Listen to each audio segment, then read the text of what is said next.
c'est parce que tu voulais qu'elle révèle. Révèle-toi et fais-nous du bien. Tu me dis dans ta parole qu'il est doux à tes frères de demeurer ensemble.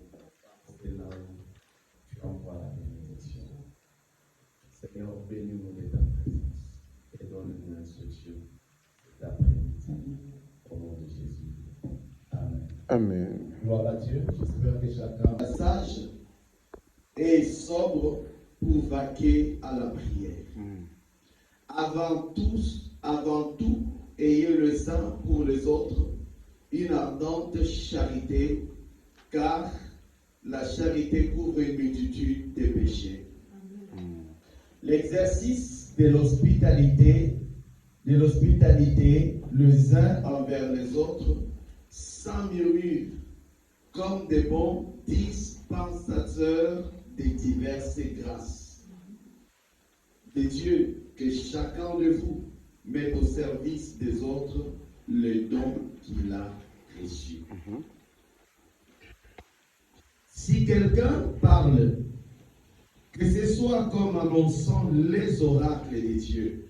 Si quelqu'un remplit un ministère, qu'il est rempli selon la force que Dieu communique, afin qu'en toutes choses Dieu soit glorifié par Jésus-Christ, à qui appartiennent, suivez, des fois les gens ne suivent pas les choses.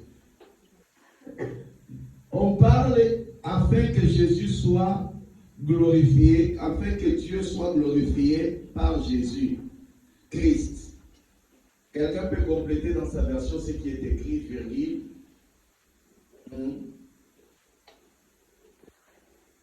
Qui appartient la gloire.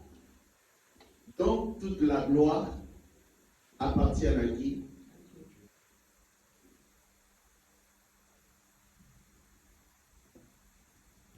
Et la puissance appartient à Christ au siècle de siècles. On va y aller. On dit que la fin de toutes choses est proche. Ça voulait dire que le temps réellement, il est déjà fini. Vous voyez, quand un match finit, on entre dans quelle phase? Les joueurs. Un match fini? Quand réellement le temps, le chrono est fini des 90, on entre dans la phase de temps additionnel. Donc, nous allons comprendre que l'Église est dans le temps additionnel. Donc, c'est un temps qui n'est pas comme les temps prévus. Donc, le temps prévu est déjà fini. J'ai mal parlé. Donc, nous sommes dans le temps de minutes de récupération. Dans les temps additionnels. Dans les temps additionnels, qu'est-ce que la Bible regarde?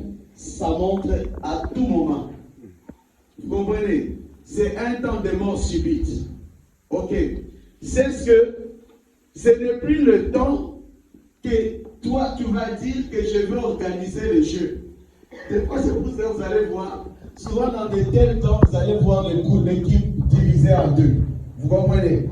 On ne connaît plus les attaquants, on ne connaît plus les défenseurs. Même des fois, les gardiens osent aller dans l'attaque. C'est ça, non? Mais si nous rentrons dans la Bible est en train de nous dire que des fois Dieu passe par. La Bible dit, la nature ne vous enseigne même pas. La nature, le match est en train d'enseigner. C'est quand on arrive dans le dernier minute, dans les dernières secondes, c'est ce que on semble qu'à tous les joueurs qui sont en train de perdre, de faire les efforts qui n'ont jamais fourni au départ. Vous comprenez? Même quelqu'un est fatigué, il va sauter. Même quelqu'un qui n'était plus motivé, il va encore ses remotivations. Que Dieu nous remotive encore. Aujourd'hui, aujourd'hui, vous allez voir, ce n'est pas que Dieu ne veut pas agir dans les églises. Ce n'est pas que Dieu ne veut pas agir avec toi, avec nous. Mais les gens sont déjà fatigués. Mais dans ces temps-là, si les joueurs qui sont fatigués pendant 90 minutes, dans les temps additionnels, peuvent fournir l'effort, Dieu nous demande de fournir aussi l'effort à croire encore. Vous savez, la venue de Jésus, ça ne sera pas annoncé par la météo. On ne connaît pas ni le jour, ni l'heure que Christ va revenir.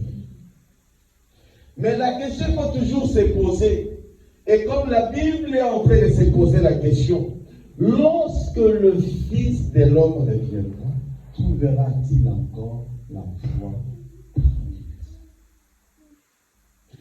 Excluons tout le monde. Est-ce que le Fils va trouver encore la foi au milieu de nous qui sommes là? Répondez non.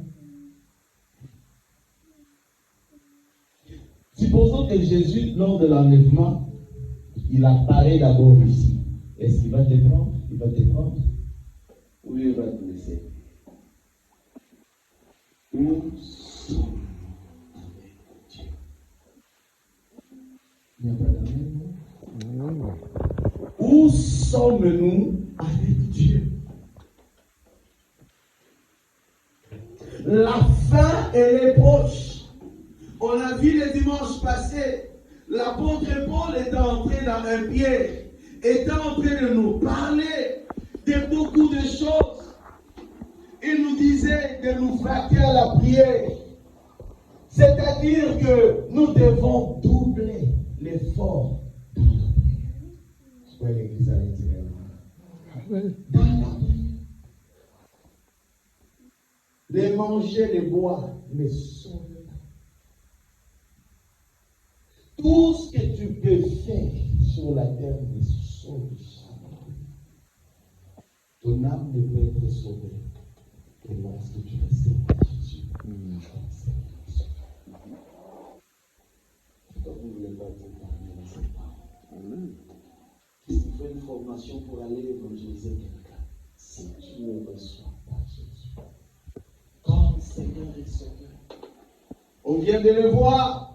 Afin que Dieu soit glorifié par Jésus-Christ, à qui appartient toute la gloire, toute la puissance. Amen. C'est lui qui peut te sauver, il s'appelle Jésus-Christ de Nazareth.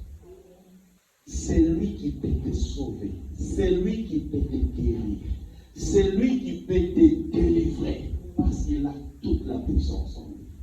Il a dit que toute puissance, d'autorité m'a été donnée dans les cieux et sur la terre. La terre ici appartient à Christ. C'est pour cela que lorsqu'il dit que je vous ai donné le pouvoir de marcher sur les serpents, les scorpions et sur toute puissance de l'ennemi, rien ne pourra vous nuire. C'est une parole qui mérite d'être aimée.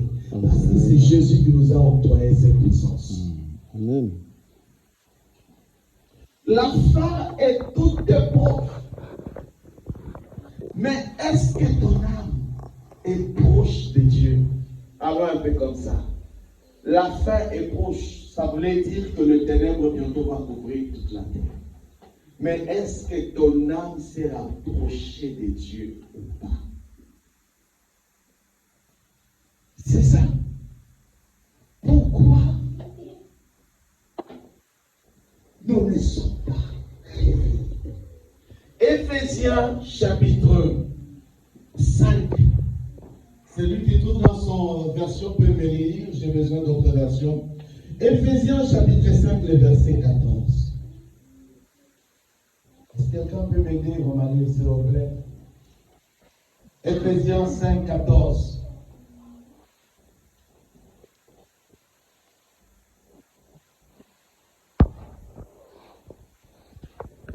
Hein? Réveille-toi, toi qui dors. Réveille-toi d'entre les morts. D'entre les morts. Et Christ éclairera. Et Christ t'éclairera. Réveille-toi. Peuple de Dieu, réveille-toi de la part de Dieu. Les gens sont déjà morts. Les gens sont déjà dans un sommeil là de ce monde ici. Réveille-toi de la convoitise. Réveille-toi du mal. Réveille-toi parce que le temps est fini. Réveille-toi. Va dans la direction de la prière. Va dans la direction de la méditation de la parole de Dieu. Réveille-toi. Va dans la direction du Seigneur Jésus-Christ. Réveillons-nous, frères et sœurs. Nous sommes en train de dormir. Mais la fin de toute chose est proche. La Bible dit tout passera. Le monde va passer. Prends-le-moi, s'il te plaît, Jean chapitre 2, verset 17. 1 Jean chapitre 2, le verset 17.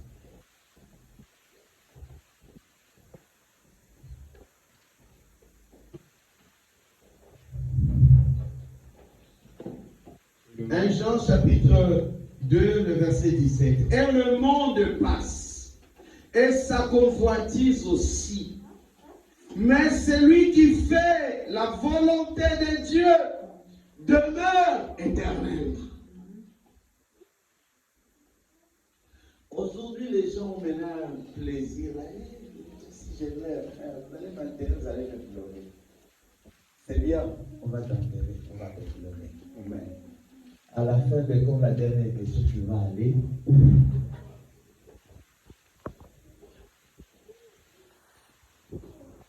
Hébreu 10 est en train de dire le verset 31 qu'il est une chose terrible de tomber.